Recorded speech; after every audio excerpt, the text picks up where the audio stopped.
आधी रात को नशे में धुत एक बड़े घर का नाबालिग बेटा अपनी 2 करोड़ की कार सड़क पर दौड़ाता है और वो भी 200 किलोमीटर प्रति घंटा की रफ्तार से, और कार से 2 लोगों को कुचल देता है। उसे सजा मिलती है एक्सीडेंट पर निबंध लिखने की। देखिए,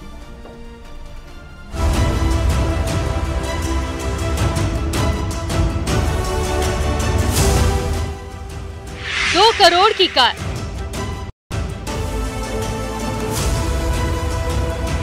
200 किलोमीटर की रफ्तार। एक रईसजादे के बेटे ने कार से 2 लोगों को उड़ा दिया। 200 किलोमीटर प्रति घंटा की रफ्तार से स्कूटर को टक्कर मार दी। स्कूटर सवार लड़के और लड़की की मौके पर ही मौत हो गई। हादसे में एमपी के रहने वाले इंजीनियर अनीश अवधिया और अश्वनी कोष्ठा की मौत हुई। दोनों एक पार्टी से वापस लौट रहे थे। कार पर नंबर प्लेट नहीं थी।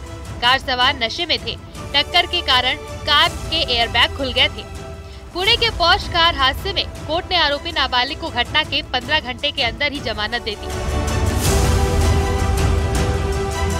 कोर्ट ने शर्त रखी कि लड़के को 15 दिन के लिए यरवदा में ट्रैफिक पुलिस के साथ काम करना होगा। दुर्घटनाओं पर एक निबंध लिखना होगा। शराब पीने की आदत का इलाज और काउंसलिंग करानी होगी। वहीं पुलिस ने नाबालिग के पिता और बिल्डर विशाल अग्रवाल को औरंगाबाद से हिरासत में ले लिया है। वो घटना के बाद से ही फरार चल रहा था।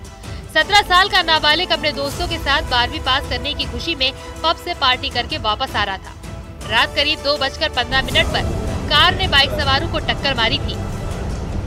आपको पता है कि उसने लिकर कितना कंज्यूम किया हुआ था, कितनी स्पीड में गाड़ी चला रहा है, और सबसे बड़ी बात यह है कि उसके पास लाइसेंस नहीं है। वो बिना लाइसेंस के गाड़ी चला रहा है, वो भी इतनी हाई स्पीड में। और फिर लास्ट में उसको यह कहकर छोड़ दिया जाता है कि वो उसके ऊपर एक ऐसे लिख के आएगा। तो ये कोई मजाक नहीं चल रहा। मेरे भाई की ज़िंदगी के साथ ये बहुत बड़ा मजाक है, और मैं नहीं मानती कि हमारे कॉन्स्टिट्यूशन में ऐसा कोई सिस्टम है जहाँ पे हमारे कॉन्स्टिट्यूशन में इतना कुछ इतना ब्रॉडली दिया हुआ है कि यहाँ से कोई भी दोषी जो है वो ऐसे बच के नहीं जा सकता। तो मैं महाराष्ट्र सरकार से निवेदन करती हूँ कि मेरे भाई के लिए जितनी भी हो सके उतनी आप मदद कीजिए।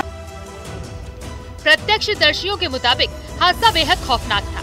कार की टक्कर से बाइक सवार लड़की हवा में कई फीट उछलकर जमीन पर आ गिरी थी और युवक पास खड़ी दूसरी कार में जा टकराया और दोनों की मौके पर ही मौत हो गई थी। मौके पर मौजूद लोगों ने पुलिस को मामले की जानकारी दी, जिसके बाद पुलिस वहां पहुंची। आसपास मौजूद लोगों ने कार सवार लड़कों को पकड़ रखा था। लड़के नशे में थे। लोगों ने आरोपी लड़कों की जमकर धुनाई भी की।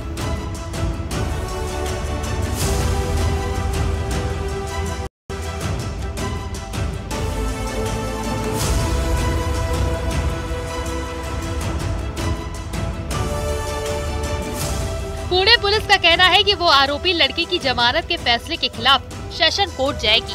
अपराध बेहद गंभीर है। ऐसे में आरोपी लड़के के साथ बालिग जैसा सलूक किया जाना चाहिए।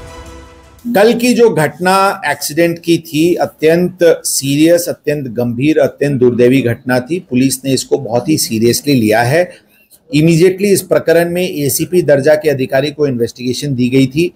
304 आईपीसी जो culpable homicide not amounting to murder का सेक्शन है, वो इस केस में अप्लाई किया गया था। मैं रिपीट करना चाहूंगा कि इसमें 304A जो कि नॉर्मली एक्सीडेंट में लगाया जाता है, वो सेक्शंस नहीं लगाए गए थे। इसमें 304 सेक्शन लगाया गया था। पुलिस ने अत्यंत गंभीरता से इस प्रकरण को लिया था। इस मैटर में 304 लगाने के बाद हमने कोर्ट को एप्लीकेशन मूव किया था कि इस जुवेनाइल को उसको एडल्ट की तरह ट्रीट किया जाए, क्योंकि ये एक हीनस क्राइम है। पुलिस अब केस को मजबूत बनाने में जुटी हुई है।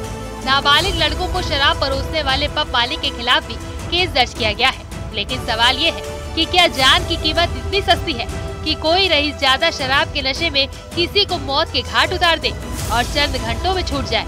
क्या सिर्फ निबंध लिखने से आरोपी का गुनाह माफ हो सकता है? क्या निबंध लिखने से इस रईसजादे के दिमाग ठीक हो जाएगा? इस रईसजादे ने 2 घरों के चिराग बुझा दिए। 2 घरों में इसके कारण आज मातम छाया हुआ है। क्या आपको नहीं लगता इसे सख्त से सख्त सजा दी जानी चाहिए? Bureau report, news 18।